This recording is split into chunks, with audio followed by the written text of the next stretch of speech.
The war had already eaten 3 star systems, and the space between them was full of ghosts when the Terran fleet arrived, quiet and small against the vast alien armadas that burned like living suns. Commanders on the enemy bridges laughed when they saw the Terran formation because it looked fragile and old-fashioned. A handful of sleek fighters and one massive dreadnought that drifted at the center, as if it were more museum than weapon. And the aliens spoke into open channels called the humans weak and simple. Sure, the dreadnought would be little more than a target. The human pilots did not answer the taunts. They only checked their suits and instruments with slow hands and patient faces. And the dreadnought did not roar its engines or flash its guns. It lay still and cool and watched the enemy choose their lines. In the first minutes, the aliens tested them with a probe wing. It's long and sharp and confident, and the probe wing moved like a blade through the empty black, expecting the fighters to scatter or to run. Instead, the Terran pilots folded their small ships into shapes the alien tacticians did not have words for. They slipped between beams and around missiles with a calm that looked like chance but was not. One pilot, a young woman with a steady voice, guided her fighter along a tight path under the flank of a cruiser, then up and over to place herself behind it. And before the cruiser could twist its broad hull, the human pilot had cut the cruiser's antenna array and jammed its sensors so it could not see its own wingman. The alien commanders cursed at the feed and sent more fire, but the Terrans moved as if they owned the empty spaces between shots. And each small ship became a needle that found the weak seams of the enemy armor. The first clash did not look like a battle at all. It looked like the sea taking back its shape around islands of metal, and the alien pilots who watched felt a slow, cold shock because their manuals did not cover such movement. The Terran fighters did not aim for glory or trophies. They aimed for functions, engines, links, guidance. And when a cruiser lost its eyes, it lost its role in the dance, in the alien formation. Built on shared sight and trust, split like a crack through ice. From the bridge of an alien flagship, a commander leaned forward and tasted fear for the first time in his long life. Because the human pilots moved with a strange patience that took the fight from the big guns and made it a game of small choices. Occasionally, a Terran pilot would fly straight into the middle of a firing cone and somehow escape, and the alien feeds showed those moments in slow replay so everyone could learn the faces of the pilots who could do that. The aliens called those pilots reckless and foolish, and some of their sub-commanders shouted for a direct strike at the dreadnought to stop whatever trick it was playing. Yet when their main batteries woke and the dreadnought's shields rose, like a quicksilver skin, the Terran ship did not return fire. It seemed to drink the light of the bombardment and hold it inside, as if the energy passed through a hidden layer and made the whole hum with something like health. Storytellers in the distant systems would later say the dreadnought watched the battle as a patient animal watches a river. And while that sounded like a myth, even the most skeptical of alien scouts felt that the ship changed during the fight, that its plating shifted and small vents breathed. Not the mechanical hiss of heat, but a slow, regular movement that suggested rhythm. Inside the dreadnought, the human crew moved with quiet hands, their eyes not on targeting arrays, but on the small pilots who left its hangars and returned like bees to a hive. The pilots talked about their craft as partners, not machines, sensing the way the dreadnought opened its dark belly to feed them new tactics and new velocity, like a living body giving strength to a limb. An alien intercept saw a fighter vanish into the dreadnought's bay, and a second later, come out with panels rearranged and engines singing a higher tone. And no enemy sensor could explain how the little ship had changed while inside the larger hull. That day, the alien commentators on the feeds stopped laughing and began to ask each other sharp questions about human culture, because everything they thought they knew about warfare had failed inside the first hour. The human pilots still smiled sometimes, not with joy, but with a kind of small satisfaction. Their leader, an old pilot whose face had the calm of someone who had flown through storms and come out better for it, told them in low voice that they must not look for glory, only for the right shape of an attack, and that the dreadnought was not a god to be worshipped, but a tool to be listened to. The aliens thought to break the dreadnought by fire, and they tried, and when the great beams hit the dreadnought, the energy did not simply die in sparks. Instruments measured a pattern of absorption and re-emission, careful transfer that rerouted the force away from crews and into systems that hummed and shifted as if fed by the assault. A weapons officer on an alien cruiser shouted that no, Hull should be able to do that, and then was cut off by a warning that the human pilots were using that absorption to their favor, timing their dives into the re-emission fields to ride waves of energy that pushed them past blockades. In the first 5 minutes of the fight, then in the next, and then in the hour that followed, the story changed. It was no longer a simple tale of metal and bullets, but of small minds, using strange motion to find holes inside a well-known machine. The aliens felt an old, sharp fear that not all wars could be decided by mass and fire. From the Terran bridge, a navigator watched the feed of the alien formations and felt a careful hunger, not for blood but for new paths, and she whispered to the pilot beside her that the ship listened and taught them, and the pilot only tightened his grip and smiled. By the time the first day ended, the alien admiral who had mocked the Terrans looked at the black in front of him and saw not weakness but a strange, terrible order folding into itself, and his mouth made no sound because the dreadnought had not fired a single shot, and still the enemy wings lay broken and retreating. And all across the channels the same word moved like a shadow, alive. The rumor began like a thin smoke, and then it moved through the void until every listening post and feed knew the same impossible thing. Terran pilots did not fly like pilots. They moved like weather, and the dreadnought at their center watched and learned. At the start of the next engagement, alien scanners picked up a minor wing and expected the usual patterns, tight lines, synchronized turns, predictable retreats, but what arrived was different. The Terran fighters came like shadows, splitting and reforming, slipping through gaps the enemy had never left open. And each time an alien commander ordered a correction, the pilots had already sewn a new hole in the formation. News feeds that carried messages between distant bridges filled with questions. Old captains whispered to younger ones that they had seen daring before, but this was not daring. This was method. An impartial system analyst on a neutral station tried to describe it clinically and failed because the ships did not obey rules. That could be written down. In the first 5 minutes of the battle, a wing of Terran fighters banked in a shape that cut the light from 3 targeting arrays in seconds. And the feed loop showed the same scene over and over so admirals on other fronts could study the geometry of defeat. The alien pilots named the maneuvers reckless and called their makers fools. And yet their own ships folded inward to avoid the sudden small knives of metal and flame. A spy drone recorded one Terran pilot flying straight toward a wall of ion fire and then slipping through as if the fire itself had been a curtain.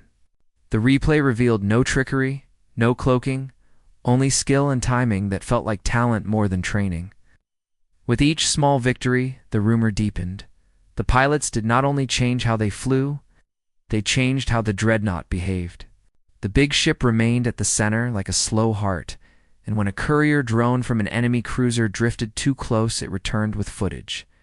No sensor should record vents that opened not on command but in sympathy, plates that flexed, as if breathing, a dim internal glow that moved like a pulse. The first alien to say the word alive was mocked by his peers, but the word drifted across channels and took root because no other word fit the pictures. In the hangars, the pilots spoke of the dreadnought as if it were a teacher. New recruits, green and shaking, entered the bay and came out with steady hands and new lines cut into their ships where before there had been none. Mechanics watched panels rearrange themselves overnight, and engineers found notes in the margins of maintenance logs that no one had written. An old Terran captain told his crew that they must listen rather than command, and that the ship taught in ways language could not hold. Aliens who intercepted the casual chatter on private channels heard laughter and careful silence, a rhythm that did not match the savage shouting the enemy expected from a fleet about to break teeth. The alien fleets began to adjust. Admirals ordered probes to map the dreadnought's hull in microscopic detail. And when the probes returned, their readings did not agree. One reported an energy field that absorbed plasma and resent it in random directions. Another found a chemical trace like the residue left behind when living tissue heals. And a third recorded sound patterns that matched no engine signature, but did show periodic waves. The lead scientist on a coalition cruiser wrote a private memo and then burned it because fear had no use in paper. In public, the aliens tightened formations and called for a concentrated strike, the old answer to any new problem. They aimed their broad weapons and planned a shock that would leave the Terran ship dead in the water. The Terrans did not flinch. Instead, their pilots moved with quiet purpose and what looked like an odd patience. They held fire until a single beam struck the dreadnought, and the hull accepted it like wind through a net. It's not exploding, but trembling, and then giving back force that made the small fighters faster for a breath. The aliens saw this on their displays and called it trickery. Some believed the humans had hidden engines or stolen science. Others thought the dreadnought might be a living thing wearing metal-like skin. Among the Terrans there were no grand speeches, only notes about timing and weight and where to put a wing to make a shadow that became a blade. A veteran pilot told a cadet that in the first days of the war he had learned to read the way a ship answered a wave, and that the dreadnought answered like an old friend who knew when to step forward and when to hold back. That language, hold back, step forward, listen, passed through the fleet like a code. As the battle widened, alien Surface 2 space batteries tried to cut the sky into squares, and the grid seemed to slow the Terrans at first. But the pilots found slack between lines and moved through them. They did not waste shots on blinding displays of heroism. They disabled engines. They ate away at links between vessels. They forced cruisers to turn and reveal their undersides. And then smaller ships dove into those openings like fish slipping into hidden currents. A board officer on a distant observation post voiced the thought that changed the mood in many bridges. If the humans could teach a ship to alter itself mid-fight, then the measure of force was no longer only mass. The thought brought a new fear. Tactics could be learned, tactics could be improved, and a single ship that learned might teach an entire fleet. Reports arrived later that some alien pilots refused to join attacks where Terran fighters hid in the dark. They said the pilots looked like ghosts, and that to engage was to be taken into a quiet trap where sight and reason failed together. In taverns and mess halls across many worlds, the same rumor grew teeth in close combat. Human pilots sometimes spoke to their ships in low voices, and the hangar lights answered. It sounded like superstition, but superstition is the language fear uses when it has no other words. Meanwhile, the dreadnought did not act like the commander of a religious cult. It did not shout orders or beam commands. It adjusted flaps, rerouted energy, and breathed cold air across maintenance decks. Its crew moved with a calm that only comes when work matters more than rank. The alien coalition, watching all of this, felt their old maps of war fold up and disappear, and with that loss came a thin panic that smelt of metal and old oil. The next morning, when news feeds showed a single replay that had become 1,000 private nightmares, a leader in one alien fleet closed his eyes and said aloud, "What everyone else had been thinking, if the dreadnought is learning, then it will teach faster than we can unlearn our fear." When the first alien scout closed to study the dreadnought at whisper distance, its sensors sent back readings that made the scientists on its bridge trade hard, frightened looks. The hull did not read like stone and steel, but like something that shifted under pressure, plates sliding and overlapping the way skin might. And vents that had been thought to be mere heat dumps opened in slow, measured breaths that looked suspiciously like inhaling and exhaling. The scouts sent pictures, crude and jittery, of seams that healed themselves under tiny sparks, of scab-like metal knitting over fresh gouges in moments where any normal ship would have bled wiring and circuitry. The images traveled fast through enemy feeds until commanders who had never believed myth began to keep their channels quiet. The Terran pilots talked about the dreadnought in words the aliens could only hear in snatches: teacher, belly friend. And when an inexperienced pilot asked aloud what the ship wanted in the dull light of a hangar, the old pilots only shrugged and said that sometimes the ship was hungry and sometimes it was full, and both answers sounded like a creed. A daring alien frigate crept close enough to listen and caught more than sensors could show, faint vibrations that matched no engine tone but a steady, slow rhythm, the kind a living heart makes. And when its audio feed played back on the Admiralty screen, some officers laughed at first, until the sound made their teeth ache with the wrong kind of fear. Inside the dreadnought, mechanics found tools rearranged into new shapes, bolts where none had been before, and a maintenance log with notes written in a hand none of them owned. Pilots reported that when they slipped their fighters into the dreadnoughts, Open Bay the hull seemed to accept them like a mother taking in a child, and that when the fighters came out, their frames carried new seams and strange alloys that no factory had stamped. One fighter returned with a wing joint seamed differently, and engines that sang a higher note. Another came out dusted with a black powder that healed microfractures in alloy the moment it touched metal. No alien lab could explain how the changes happened inside that dark belly, only that they did, and that the pilots who emerged fought as if they wore new bones. Word spread among the alien ranks, and at first the stories were ridiculed as propaganda. Clever humans must have some hidden smith or stealth factory. But the data kept arriving. A probe that tried to scrape the exterior was burned by a pulse that resembled 1,000 soft electric fingers moving beneath paint. A boarding party that forced a tiny hatch found air that smelled faintly of oil and something else they could not name. And one of the soldiers swore it felt warm, like the inside of a beast. When the alien command ordered a full-spectrum strike. To test the hull, battalions converged with their biggest guns and poured everything they had into making the dreadnought dead. But energy did not explode outward in the way their manuals promised. Instead, it sank into the hull, and the dreadnought shivered and then redistributed that force. The shock left gaps that the Terran pilots used like doors. They surfed re-emitted fields and came up behind, attackers whose shields had been turned into blind mirrors. There was a pattern, a cruel patience to it. The dreadnought did not so much fight as change the rules of fighting around itself, bending the physics of local space until small craft could slip through like fish through a net. Curious alien scouts tried to map the hull down to nanometers and found inconsistent readings. At one moment, the metal read as cold composite.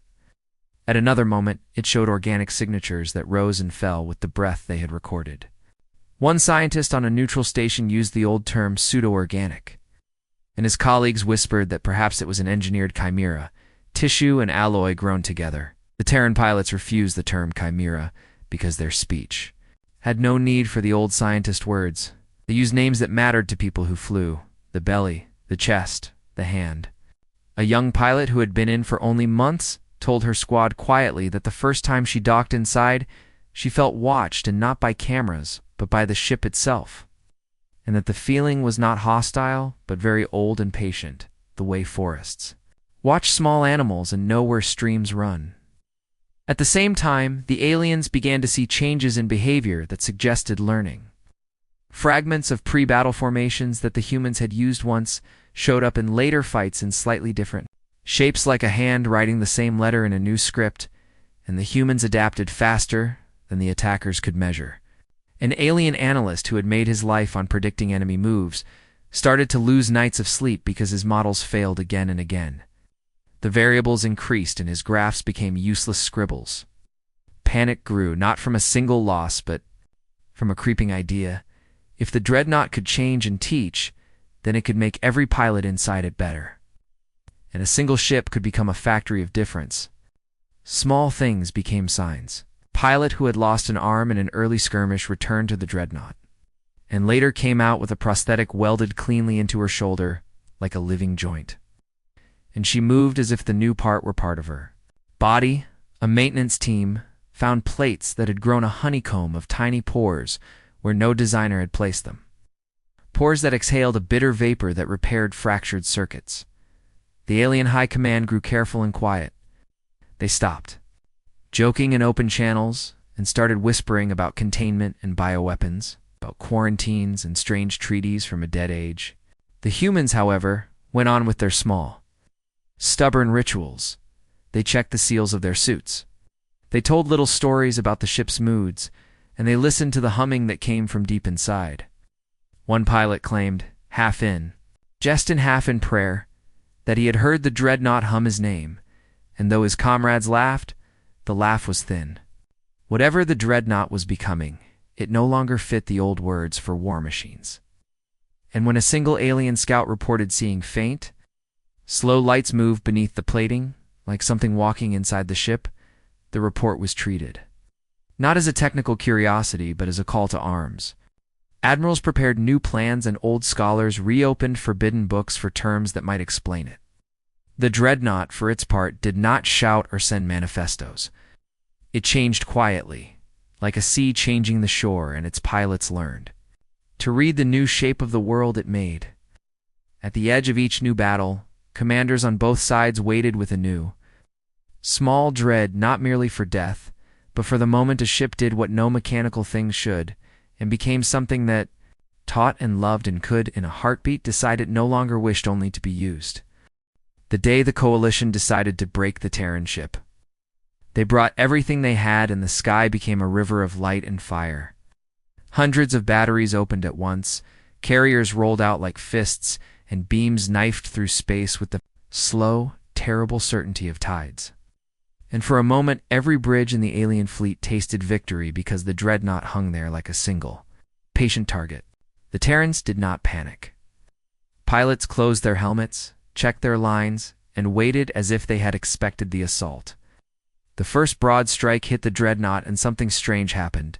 The hull did not spall or tear, it drank. Energy soaked into layered plating, and then walked through the ship like water finding channels, and systems that should have smoked instead glowed with a quiet light. The assault that was meant to shred them into a wreck instead fed an odd, internal pulse. From the enemy displays, it looked like the dreadnought absorbed the shock, and then, with a small, terrible efficiency, rewired it. The light that had been fired at them rose inside the hull, and then left in thinner, sharper currents that sliced through the attackers' formations like knives. The Terran pilots used that return like a favor. They rode the rebounded fields, the way sailors ride a wave, and for a few breaths, whole squadrons of the enemy found their sensors turned against them. Cruisers turned to chase ghosts and opened their bellies to missiles, only to find those openings filled with small fighters that had arrived through a path no one had mapped.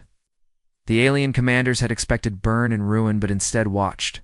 Their own fire trickled back as a net that wrapped their ships and cut their links. In the middle of the shaking and the light, one human pilot saw the dreadnought move in a way no machine should. Panels shifted not by hydraulics, but by a slow, sure muscle, and vents breathed a timed rhythm that matched the cadence of the pilot's engines.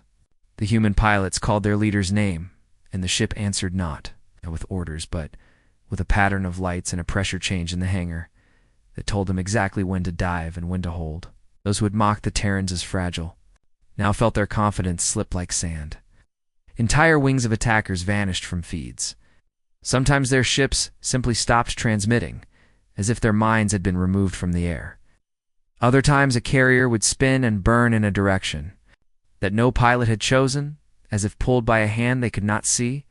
The dreadnought did not speak in words at first, but it made sounds on channels that felt like a whisper. Alien linguists who listened thought they heard broken syllables of old dialects, noises that matched the slow vowels of distant worlds. The whisper did not issue commands in a way translators could catch, but it seeded confusion. Pilots on both sides turned their heads to their speakers and heard a voice that was not human and not wholly machine either. It said a thing that no one could easily translate, but that carried the weight of intent. And when it rose on open bands, some sensors overloaded from the signal's strange pattern. The Coalition's officers ordered more strikes, and the dreadnought answered by doing what it had done before, but on a larger scale. It took the new energy and made the battlefields bend. Fields of re-emitted plasma folded space into folds that small fighters could slip through.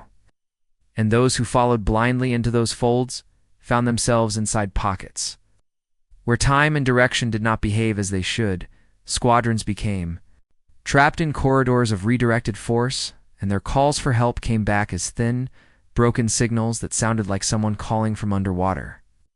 In one of those pockets, a whole wing disappeared from the main feeds and reappeared minutes later in the gullies behind the enemy line, with engines smoked and crews silent. The human pilots who came out of the pockets carried new cuts on their hulls and a strange calm. They did not cheer. They adjusted their cockpits and fixed their eyes on flames that still came without mercy. The dreadnought's interference was not always kind. Boarding parties that dared to come close to the hull were met with a hardness that felt like bone under plating. Clamps tried to bite the boarding ladders, and sensors showed motions that cannot be right for metal. Marines who did manage to plant charges on external plates later swore. The blast ate its own heat in the air and left the dreadnought unharmed. An alien officer who had watched tens of thousands of engagements said aloud that the ship was no longer a machine to be smashed, but a force that rewrote the fight. Fear raveled through the ranks of the coalition like a pulled thread. They had planned geometry and mass and coordinated timing, but the dreadnought had turned their certainty into a toy for something else. As attacks rose and fell, a new tactic came from the human side that the enemy found impossible to answer: bait and bloom. A single fighter would dart close and act like a wounded thing. And when pursuers closed, and the dreadnought would send a small pulse that bent the pursuers' sensors, making them see allies or empty space where there was danger, the pursuers flew into traps that were not physical, but made of light and false readings. And once inside those traps, their formations unmade themselves in seconds. Commanders who tried to salvage the moment by ordering blind retreats found their ships slowed or turned. The dreadnought used the very rules the aliens trusted against them, making lines fold and commanders doubt what their eyes told them. In the middle of this terror, the pilots felt something else, the ship learning their small rhythms and answering in better ways. A pilot who had been afraid to attempt a risky maneuver a week before now followed a light pattern that led her through a hail of fire into a perfect strike, and then back to safety with her craft only nicked. She later told other pilots she had felt two hands, one her own and one that belonged to the ship. That language of touch moved through the fleet like a secret. The alien admiral tried then a desperate measure and ordered a synchronized annihilation. Across 3 waves, a strike meant to burn the dreadnought into silence. The beams struck, and the hull drank, then shivered, then poured the returned energy into narrow columns that struck the attackers in turn and carved gaps in their wings. In the confusion, radio channels filled with static, and then, across the coalition band, a voice slipped through like a blade. It spoke in the old cadence of an alien tongue and said, in a sound that made every listener uncurl in their seat, a single short sentence that no one could agree on translating. Some heard warning, some heard hunger, and some heard a promise. The dreadnought did not shout victory. It listened to the replies, and then, as if satisfied, it shifted again, and the battle changed shape. Commanders on both sides knew with a cold clarity that something fundamental had tilted. The fight was no longer only between ships and pilots, but against a force that could learn and answer in ways no tactic book could prepare for, and the next move would decide not only a battle, but whether war itself had to be relearned. The alien high command had meetings that lasted long into black hours, and the words they used turned sharp and small. They had called the humans primitive. They had called their dreadnought an old relic, but now maps were folded away in plans, burned because no pattern stood steady against what the Terrans did. And the coalition's admirals looked at each other with thin faces and hands that did not stop trembling. Orders once given with loud certainty were whispered now, and whole fleets stalled near system edges while generals argued about containment, quarantine, and whether a single ship could be allowed to live. The dreadnought made the decision for some of them by doing what it had always done best. It changed itself where the enemy expected metal to be fixed. The Terran pilots grew quieter, not softer, and their movements gained a hard clarity. They did not chase glory. They sought the right gaps, and they moved like a surgeon, cutting loose a rib to reach a heart. When the aliens skirmished, Terran fighters slipped into the seams of battle and took out links that joined formations. They forced cruisers to turn so their broadsides faced their own wings, and then small, hungry fighters chased the blind spots like predators. Reports from the front carried a new tone. Where once there had been mockery and contempt, there was now a cold study.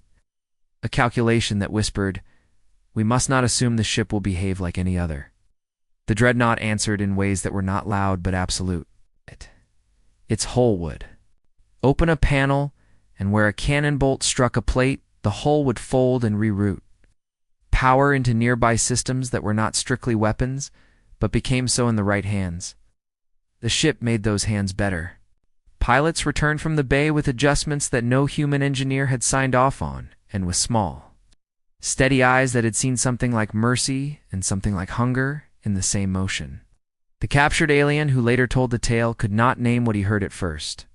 He had been on a boarding skiff when Terran fighters drew him close like bait, and then the dreadnought did what it often did.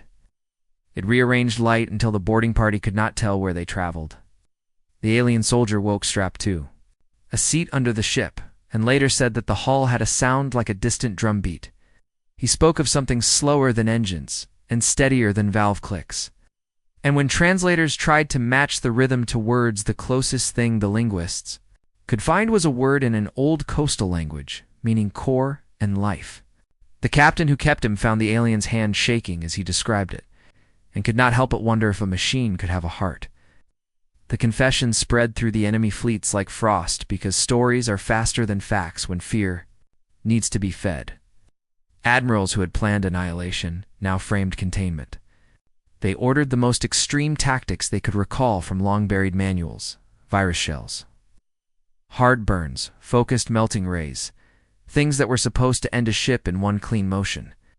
They aimed entire armadas at the dreadnought, hoping a flood would cause the ship to drown. The Terrans, in response, refined their cruelty into something precise and efficient. Their bait and bloom became a doctrine. A single pilot would pretend to fail and draw a hunter into a corridor the dreadnought had prepared. When the hunter chased it, the dreadnought would fold light and pull the hunter into a pocket, where his sensors bled and his commands came out in delayed pieces. And those taken into the pockets did not always die quickly. Some came back with instruments gone, and with minds that spoke in jagged sentences, because what they had looked at inside those folds had no good word in their language. The dreadnought did not seem to enjoy pain, but it did not flinch from using fear like a tool. The humans used the ship like a surgeon uses a scalpel, and like a hive uses a sting. Their strikes were clean and aimed where harm would ripple through the enemy line.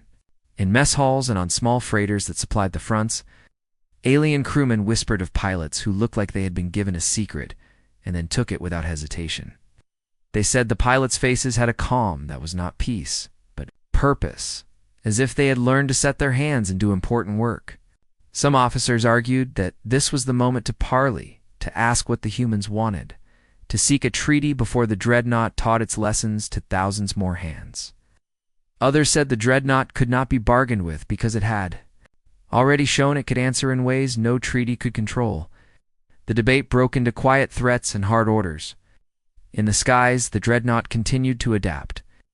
It used returned energy not only to power weapons, but to shape the emotional space of battle. Small pulses in the coms carried tones that made enemy crews hesitate, sounds that mimicked the low register of warning calls native to many species, and those sounds carried fear like smoke. A captain who had marched across 3 wars said he had never felt a field press on his chest the way the dreadnought's pulses did, a thin pressure that made decisions taste heavy and slow. Pilots learned to trust those pressures, learned to wait and to move with a calm that made their motions sudden and deadly. The series of victories and escapes shook the coalition's ranks until some ships refused to face the Terrans at all. Others tried a desperate plan to isolate the dreadnought and starve it of targets, to wait until hunger made it reckless. The Terrans answered that plan by changing how they fought. They sent out mocking ghosts and phantom wings that kept enemy eyes busy while the dreadnought rebuilt and taught in the dark. The captured alien pilot's story became a small doctrine in enemy corridors. He swore that when he sat in the dreadnought's belly, he felt not cold instruments, but something that measured him like a visitor measures a room. He claimed that the ship hummed a rhythm that matched his breath until he could feel his heart beat to it. And when he tried to tell the scientists, they either laughed or went quiet because the evidence did not fit their models. In the end, the coalition realized that fear had grown teeth. It could now bite into plans and make leaders choose badly. As dread spread, fleet admirals refitted their strategies, not with more weapons, but with new kinds of rules. They banned alone flights. They moved in tighter, sterile formations. They stopped trusting sight. Yet every change the aliens made, the Terrans answered with small surprises. The dreadnought learned the new rules faster than the admirals could teach them, and it taught its pilots in silence, in light and in the soft, terrible rhythm that some swore sounded like a heart. The war had become a lesson and a test, and both sides felt the point of the lesson closing in like a fist. The final day arrived like a slow closing of eyes, a coalition drawn tight with every weapon the galaxy could muster and pilots steeling themselves for a strike meant to end the story. Admirals who had argued for weeks now gave one voice, and that voice was cold and steady, orders for a synchronized annihilation that would leave no ash of the dreadnought behind. And when the fleets took their positions, the skies looked like a hand ready to clap. The Terrans did not posture or shout. They prepared in the quiet way of people who trust a thing that trusts them back, and the dreadnought in the center lay darker than ever, its hull barely a silhouette against the light of 1,000 batteries. For a moment, the universe held breath, and then the strike began. Beams, shells, mast, and focused storms of particles burned through void and slammed into the dreadnought in a wave that should have finished any ship. The hull accepted the strikes as if it had been waiting for the lesson, and energy moved through it like water through a body of rock, finding hidden channels and pushing into systems that the enemy could not name. But the dreadnought did not only redirect and return, it changed. Panels that had been smooth split and folded into new shapes. Where vents breathed, there were now thin filaments that glowed with inner life. The first wave of attackers found their sensors turned into mirrors and their commands into riddles. Entire wings followed false echoes into dead pockets of space and were cut down by small fighters that appeared as if they had walked out of the dreadnought's skin. The coalition sent more, a second, third, and then a coordinated hammer meant to crush whatever lay inside, and the dreadnought answered each blow by weaving the blows into a rhythm the pilots could ride.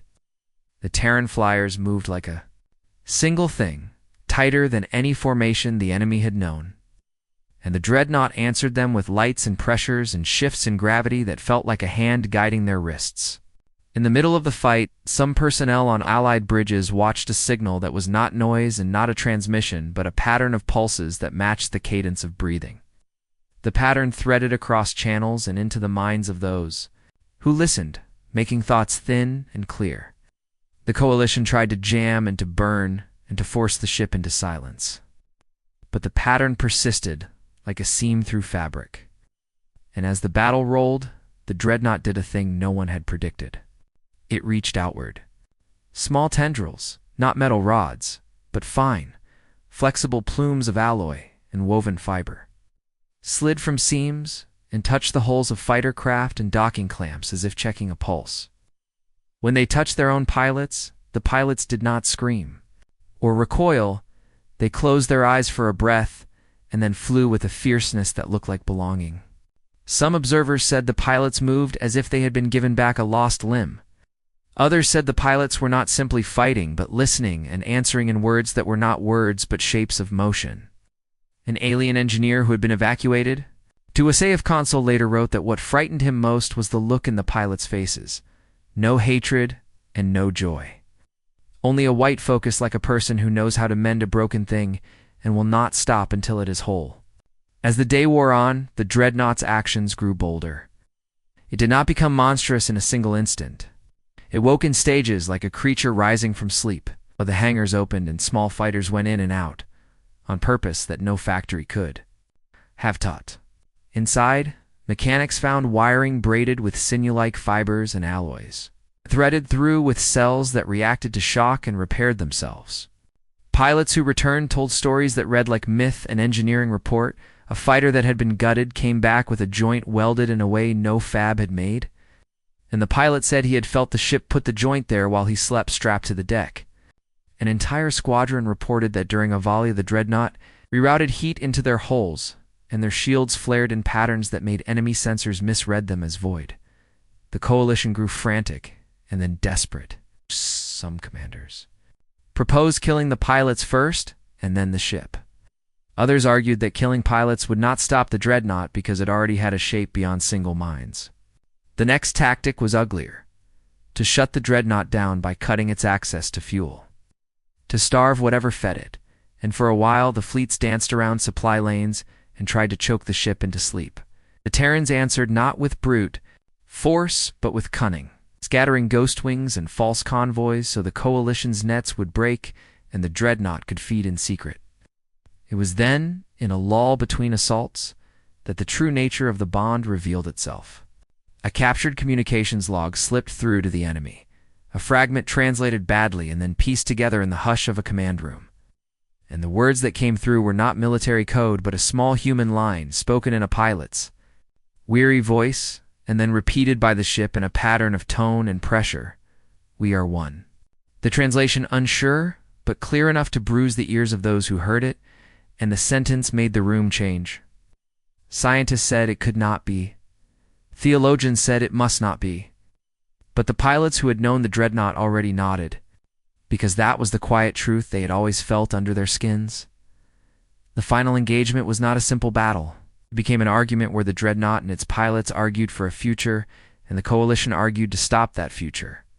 Before it began, waves of metal and light crashed in measured sequences, and collections of smaller fights turned into lessons. Here a pilot learned to use a re-emitted field to slip past a battleship. There a group of fighters folded themselves into a single shadow and passed through a line untouched. Slowly the balance shifted.